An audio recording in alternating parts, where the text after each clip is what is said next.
নমস্কার, মহাযোগী জ্যোতিষ চ্যানেলে আপনাদের সকলকে স্বাগত জানাই। আপনারা দেখছেন, লাইক, শেয়ার, সাবস্ক্রাইব করছেন। আপনাদের অসংখ্য ধন্যবাদ। যারা এখনও করেননি তাদের কাছে অনুরোধ সাবস্ক্রাইব করুন, যাতে পরবর্তী সমস্ত ভিডিও নোটিফিকেশন আপনারা আগেই পেয়ে যান।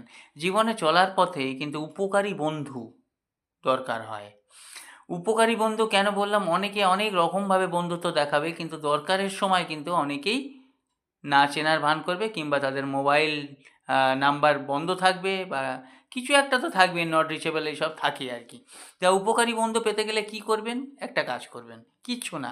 আপনার যে ঘড়িটা পরছেন সেটা গোল্ডেন ব্যান্ডের ঘড়ি হলেই হবে, এবং সেখানে কোনো কালো কাঁটা বা কালো রং না থাকলেই হবে। আর এই ঘড়িটা আপনার বেশিরভাগ সময় পরে থাকবেন, সে ঘরে হোক বাইরে হোক পরে থাকবেন। দেখবেন, যেমন স্বর্ণ সময়, স্বর্ণ যুগ এটা বলা হয় না, সেই সময় সেই গোল্ডেন ব্যান্ড আপনার জীবনে কিন্তু সোনার পরশ নিয়ে আসবে। লাইক, শেয়ার, সাবস্ক্রাইব করবেন। নমস্কার।